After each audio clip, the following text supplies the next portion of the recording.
नमस्कार बच्चों। ये जो दो चेहरे दिखाई पड़ रहे हैं, एक हैं DY चंद्रचूड़ साहब हैं, ठीक है, और दूसरे हैं यहाँ पर डॉक्टर जस्टिस संजीव खन्ना। तो DY चंद्रचूड़ जो हैं ये भारत के 50वें CJI थे, है ना। अब ये रिटायर होने वाले हैं 10 नवंबर 2024 को। और प्रथा ये कहती है कि जब भी नया CJI आता है तो वो पुराना CJI ही नए CJI का नाम का सिफारिश करता है। तो ये रिवील हो चुका है, ये हमको मालूम पड़ चुका है कि नए CJI कौन होंगे। तो कौन होंगे? संजीव खन्ना होंगे, ये तो कंफर्म हो गया, ठीक है। और ये इनका क्रम कौन सा होगा? 51वां होगा। क्लियर? रिटायर कब होंगे? 10 नवंबर 2024 को। कुछ बातें जानते हैं CJI के बारे में। फोटो आपने देख ली, तस्वीर दिमाग में चिपक जानी चाहिए। CJI को लेकर के जो नाम की सिफारिश होती है अक्सर करके, है ना, CJI को लाने की परंपरा क्या है? CJI जो है सुप्रीम कोर्ट का सर्वोच्च न्यायाधीश होता है, ये आपको मालूम होगा। दूसरी बात यह है कि सुप्रीम कोर्ट में फ़िलहाल अभी हैं 34 न्यायाधीश हैं, और 34 में से एक CJI होते हैं और बाकी होते हैं 33 अन्य न्यायाधीश।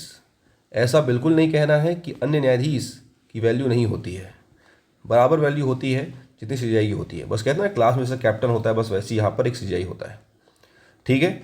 अब दूसरा है कि CJI की नियुक्ति कौन करेगा? इनकी नियुक्ति राष्ट्रपति करते हैं, राइट। इनकी नियुक्ति कौन करेंगे? राष्ट्रपति करेंगे, पहला। दूसरा, CJI को शपथ भी राष्ट्रपति दिलवाएंगे। लेकिन अगर मान लीजिए राष्ट्रपति इन केस एब्सेंट हैं, तो राष्ट्रपति के एब्सेंस में जो राष्ट्रपति के द्वारा जो नॉमिनेटेड व्यक्ति होगा, मैंने नॉमिनेटेड व्यक्ति कहा, नामित व्यक्ति, है ना, जो नॉमिनेट जिनको करेंगे राष्ट्रपति, वही व्यक्ति इनको शपथ दिलाएगा, किनको? CJI को, ठीक है। लेकिन इसके लिए एक व्यवस्था है, नियुक्ति कैसे की जाती है, वो व्यवस्था कहलाती कॉलेजियम सिस्टम। तो कॉलेजियम सिस्टम क्या कहता है उसको समझते हैं। तो कॉलेजियम प्रणाली, ये आप समझना यहाँ पर मैं क्या कह रहा हूँ। कॉलेजियम सिस्टम ये नाम की सिफारिश करता है, और इस प्रणाली में एक CJI होता है और बाकी 4 अन्य न्यायाधीश होते हैं सुप्रीम कोर्ट के, ठीक है, जो सीनियर मोस्ट होते हैं। इन 4 और एक 5 को मिलाकर के 5 को मिलाकर ही, है ना, मिलाकर ही नाम का रिकमेंडेशन होता है, नाम की सिफारिश होती है। और ये नाम सजेस्ट किया जाता है प्रेसिडेंट को, सिफारिश करते हैं ये नाम, ठीक है। किसको करते हैं? राष्ट्रपति को। देन राष्ट्रपति CJI का अपॉइंटमेंट करता है ना। प्रोसेस समझ में आया होगा आपको। दूसरा ये है कि जब भी CJI का नियुक्ति करते हैं, तो CJI की नियुक्ति के समय है ना, जो हम यहाँ पर ध्यान देंगे कि इसकी नियुक्ति में राष्ट्रपति किन से परामर्श करता है, ये भी ज़रूरी है ना। प्रेसिडेंट को किससे परामर्श करना होता है? तो इसके लिए वो परामर्श करते हैं जितने भी देश के हाई कोर्ट हैं, उन हाई कोर्ट के CJ से, प्लस सुप्रीम कोर्ट के जितने भी अन्य न्यायाधीश हैं, उन सभी से मिलकर के परामर्श करने के बाद ही CJI क्या करता है? नियुक्ति करता है। CJI की नियुक्ति करता है कौन करता है? राष्ट्रपति करता है। CJI का जो कार्यकाल है ये 65 सालों का होता है, 65 वर्ष का होता है, ठीक है।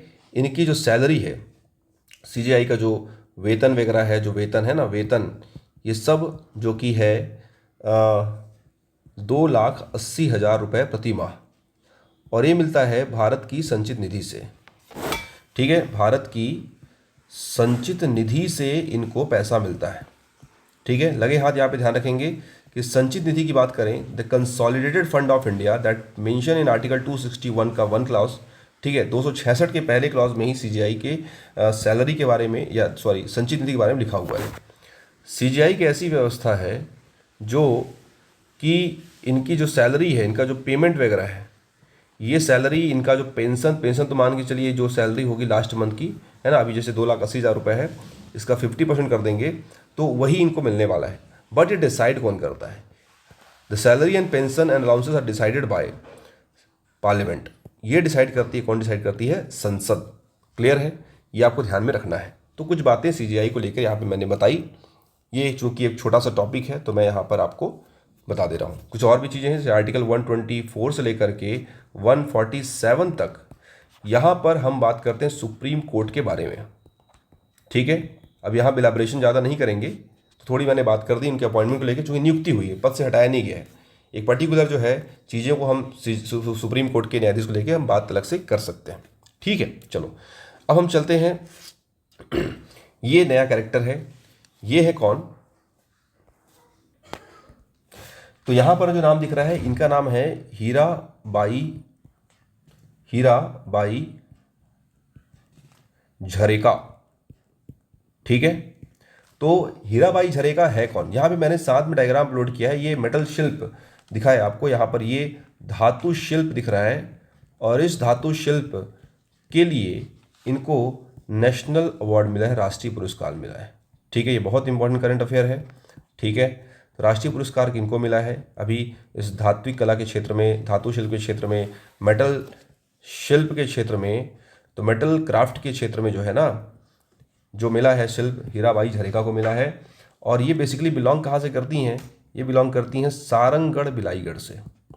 ठीक है ना, ध्यान रखना ये कहाँ के लोकलाइट्स हैं, तो ये सारंगगढ़ बिलाईगढ़ से बिलोंग करती हैं। और सारंगगढ़ बिलाई जिले के अंतर्गत जो एक गांव है दैट इज बैगिन डी, तो बैगिन डी है इनके जगह का नाम है जहाँ से बिलोंग करती हैं। और इन्होंने हस्तशिल्प के क्षेत्र में, है ना, हैंडक्राफ्ट के क्षेत्र में बहुत शानदार काम किया है। राज्य की संस्कृति को, जिसे हम लोग बेल मेटल भी कहते हैं, ध्यान रखना है ना, बेल मेटल भी कहते हैं, तो बेल मेटल के क्षेत्र में भी, है ना, धात्विक कला के क्षेत्र में इन्होंने बहुत शानदार काम किया है। ठीक, ये हमारी हीराबाई झरेका के बारे में हमको जानकारी यहाँ पर मिल गई। अब देखो यहाँ पर कुछ बातें और, जैसे बस्तर में धातु शिल्प बहुत इंपॉर्टेंट, वो आपको स्टैटिक में मिलेगा। फिलहाल करंट के हिसाब से इनकी बातें इतनी सी। दूसरा हमको यहाँ पर मिल रहा है चिप्स के बारे में। चिप्स का एक मैप यहाँ पर दिखाया है मैंने, ये इंपॉर्टेंट क्यों है? देखिए इस मैप में आप सीधे सीधे मैप को यूज़ करने का मतलब है क्योंकि छत्तीसगढ़ ने अभी हाल फिलहाल में जो विकास प्राधिकरण है, ठीक है, जो डेवलपमेंट ट्रिब्यूनल्स के लिए छत्तीसगढ़ में जिन्होंने, है ना, जिनको अपॉइंट किया है, जिनको उपाध्यक्ष बनाया गया है, उनमें किनका किनका नाम है? तो देखो सबसे पहले जो नाम अभी मैं लेके आ रहा हूँ, ये नाम है नॉर्थ साइड से। ठीक है, ये नाम है किनका? तो ये नाम होता है